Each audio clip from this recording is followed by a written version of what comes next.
wangu. Baadhi ya watu wangu wengine wa karibu. Kuna mtu wako wa karibu lakini anakuona kama huyu kila siku yeye tu yani anaeka choyo. Lakini nawaambia wanajisumbua. Mimi riziki ananipa Mwenyezi Mungu. Kwa hiyo ukitaka itakuwa, hujataka itakuwa, umekuja itakuwa, ndoa usipokuja itakuwa, na ninaolewa. Kwa kudra za Mwenyezi Mungu na Mungu atuweke tu uzima. Jambo litakuwa Mwenyezi Mungu alivyotukadiria. Sawa sawa. Siwa hongera.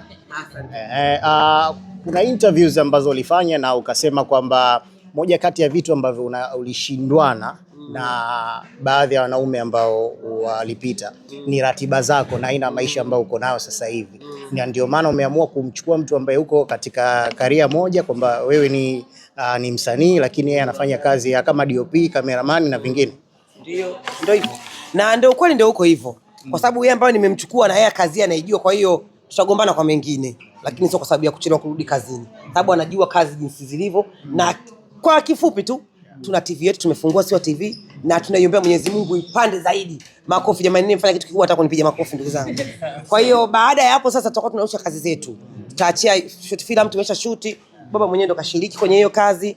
Tutaachia pia kazi yangu inaitwa Amina Vikoba. Amina Vikoba wengi wajua ndio jina langu, hapana, ni jina la kazi yangu. Na ni kazi ya muda mrefu. Namuona Dula wa zamani na sasa hivi. Nitaiachia hiyo kazi YouTube. Kwa hiyo ni kazi tunafanya na tunashirikiana kwa pamoja. Sisi ofisi yetu hiyo moja, mimi na mume wangu. Kwa hiyo sio kitatugombanisha nini, labda ibilisi aingie kati.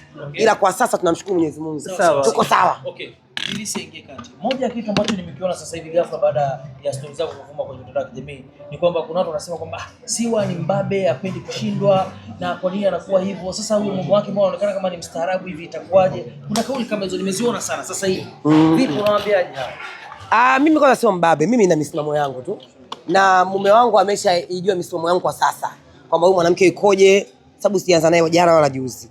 Mkianza miezi kadhaa mkiwa pamoja, unamjua mwenzako yukoje. Tumeanza kujuana kwa sasa. Mimi nimeanza kumjua na yeye ameanza kunifahamu. Naomba Mungu tuendelee kujuana zaidi na tuendelee kuishi. Jamani, hii ya mwisho. Ndio maana natumia gharama kubwa. Yaani tunapambana sana. Yeye pia huwa anahangaika, anapambana na gharama kwa sababu huyu ndio ndoa yetu ya mwisho. Jamani, tunasherehekea. Mungu atusaidie kwa kweli. Tudumu. Unatajwa kwamba ni mtu wa dini sana. Kwenye hilo nasikia uko vizuri sana. Ni mtu wa kwenda kwenye swala na nini. Uko vizuri sana katika hilo. Lakini moja kitu ambacho nimemsikia hata mdogo wako Dula akisema kwamba anasema yeye ni familia ya kuoa na kuacha, kuolewa na kuachika. Sijajua hii imekaa vipi kwa mwanao. Sasa Dula si maneno yake tu. Dula sio maneno yake, saa nyingine akishashiba anaongea tu. Lakini kikweli hamna mtu asopenda anayependa sifa ya kuachika. Kila mtu anapenda akishaolewa akae atulie na mume wake wazikane. Kwa hiyo inshallah kwa huyu namba Mwenyezi Mungu tukae tuzikane inshallah. Swali langu moja, nataka kujua maswali mawili. Cha kwanza nataka kujua ni yupi ambaye alimwanza mwenzake kwenye mahusiano. Jamani baba, mimi nitakosa kumwanza kweli?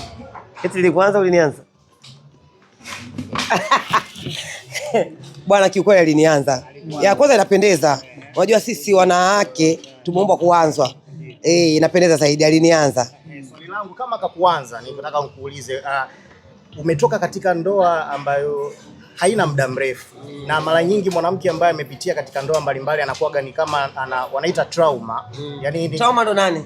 Yani kuna vitu waga na mawazo anavyogopa, umeelewa? Sasa ni vipi alikushawishi kukubali tena kuingia kwenye mahusiano na hatimaye sasa hivi tena unakubali kuja kwenye kadamnasi na kusema unaolewa naye? Kwanza mimi sinaga ugonjwa trauma. Si ndio trauma. Ugonjwa mimi sinaga. Umenipitia mbali wallahi na hapa. Sinaga mawazo. Yaani kishaachana na mtu tumeachana. Maisha mengine anafanyaje? Yanaendelea. Hata jina nawafundisha msiwe na mawazo. Mtu akikuacha achana naye, angalia maisha mengine yaendelee. Kwa hiyo hakunikuta na mawazo yoyote. Yaani yule ambaye nimeachana naye nilikuwa nishamfuta. Yeye kaja nikamjaza, kajaa tele. Yaani saizi kajaa kana kwamba ule moyo haujai kukaga mwanamume mwingine yote. Okay. Yuko mwenyewe tu ametulia. Sawa sawa. Kabla hatujaenda kwa shemeji, nataka nikuulize swali moja alafu nitahamia kwa mumeo. Swali langu ni kwamba hivi umekuwa ukipitia hali gani kipindi umepata mume mwingine na unataka kwenda kuambia Dula Makabila na familia yako kwamba nimepata mwanaume mwingine, nataka aje atie maana? Sina hali yoyote nayopitia, ni kwamba nimebadilisha, mwingine ndio huyu jamani kaja yule tumeshindwana, kwa ndugu zangu mumpokee. Sina hali yoyote, yani kwamba unaona kama ugumu, labda mimi nitaona ugumu kuambia. Hapana, tumebadilisha. Yule hayupo, yani huwezi kuforce vitu. Na vikisha vimeisha jamani. Yani mapenzi ndivyo alivyo. Kuna watu wanaishi kwenye ndoa kwamba nina ndoa miaka 22 lakini miaka 22 yote mateso. Sijawahi kuteseka na sipendi mateso. Kwa hiyo ukiona mateso yamezidi tunaacha na hiyo ndoa, tunaangalia vitu vingine. Okay. Nataka kujua kwamba wewe ndio unaacha au wewe unaachwa? Kuna sehemu tunaachana, kuna sehemu naachwa, kuna sehemu naachaga. Yaani kuna wengine niliwaacha, kuna wengine tuliachana. Kuna wengine naye pia mimi pia naachaga vile vile. Kwa hiyo inategemea. Shemeji, hongera sana. Moja kati ya kauli zako ambazo umezungumza nje, ulisema ndoa ni baraka, wanawake wasiende sana. Alhamdulillah. Nazi.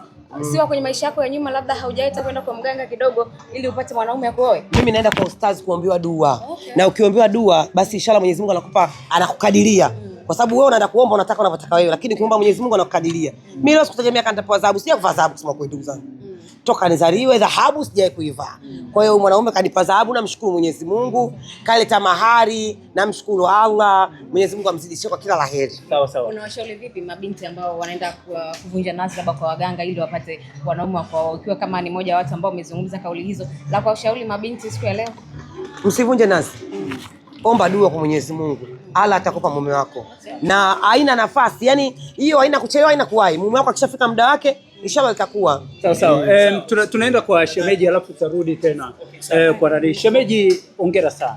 Asante. Nina maswali matatu kwako ya haraka na nitauliza moja baada. Jamani, msimonee baba jamani. Swali langu la kwanza ni kwamba mahari kiasi gani umetoa ili kumuoa Siwa?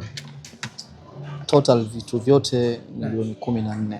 Milioni 14, vitu vyote, hiyo ndio mahari, si ndio? Okay, swali langu la pili, pete ulomvisha Siwa ina thamani ya kiasi gani? Ina thamani ya shilingi ngapi? Milioni 1.5. Milioni 1.5. Unaweza kujua ina aina gani ya madini? Ni dhahabu tu. Dhahabu tu. Okay, swali langu la tatu, kwenye mitandao tayari nimeanza kuona comment baada ya clip kadhaa kwenda viral, baada ya yeye kukupokea ulivyoingia, kuna watu wameanza kudai kwamba mbona kijana mwenyewe anaonekana kama mdogo hivi, kama Siwa mkubwa sana kwake. Hii wewe kuna namna ulifikiria kabla hujamchumbia, au kuna pia uliwahi kukutana na hili kwenye familia yako kwamba mbona kama huyu unaitaka kwenda kumuoa ni mtu fulani? Mimi ni Muislamu na nimesoma dini. Kwa hiyo ukiwa nikizungumzia kama mimi ni Muislamu na nimesoma dini utakuwa umenielewa. Kwa hiyo hivi vitu vipo hata kwenye dini, hivi vitu vipo. Si wa kwanza mimi. Waswahili wanasema mwenzako akinyolewa na wewe tia maji, na si wanasemaga hivyo. Huyu Siwa kaachana na wanaume kadhaa. Na sababu za kuachana nao zingine unazijua au zingine huzijui. Lakini nataka kujua umejipangaje kwamba tusije kuingia kwenye skendo baada ya miezi miwili kwa na mimi nimeachana naye. Na bahati mbaya amefungua kampuni pamoja, akasema yasije kutokea mambo ya kugawana mahali na nini. Umejipangaje? Kitu ambacho kipo, mimi pia nafanya vitu ambavyo anafanya. Mimi nafanya vitu ambavyo anafanya. Kwa hiyo haijanipa ugumu wa kuishi na mtu kama yeye. Nimechukua hayo ambayo yamepita, nimejua nitafanyaje kazi, na nimejua nitaishi nayo vipi. Kwa hiyo sijui, labda kwa kudra za Mungu uko mbele. Okay. Na samani, swali moja afu utauliza Brian. Wakati mnavishana pete pale, naona mmepiga magoti nyinyi wote. Tunazoea watu wakitaka kuvishana pete labda mwanaume ndo anapiga magoti peke yake, mwanamke labda hivyo, lakini nyinyi wote mmepiga. Hilo ni kwamba mmekubaliana? Maana tumeona mmenongonezana pale kabla mjevishana pete. Mmekubaliana tupige sisi wote au ilikuwa? Sisi hata nyumbani tukitaka kulala lazima tuswali. Kwa hiyo hata hili ni swala ambalo lipo kwenye akili yetu. Vizuri sana. Nimeona comment nyingine sasa hivi wanafananisha na kiredio. Nilikuwa nataka kujua sababu ya hilo, lakini nyingine nataka unitajie sifa 5 bora za Siwa ambazo zilikuvutia wewe mteua leo umpigie magoti kama hivyo na kumalisha pete. Hiyo swala la kufananishwa na kiredio mimi sijui.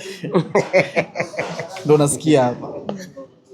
Lakini sifa ya kwanza ni mke bora kwangu na anampenda. Sifa ya pili ni mwanamke pia mwenye huruma, tofauti na hivyo mtu anavyofikiria, anavyomuona. Lakini ni mtu ambaye unaweza ukakaa naye ukashauriana naye vitu vya msingi na mkaongea, mkapanga na vitu vikaenda. Lakini ni mtu ambaye mwenye upendo, huwa hachagui wala habagui, haangalii hiki wala. Mimi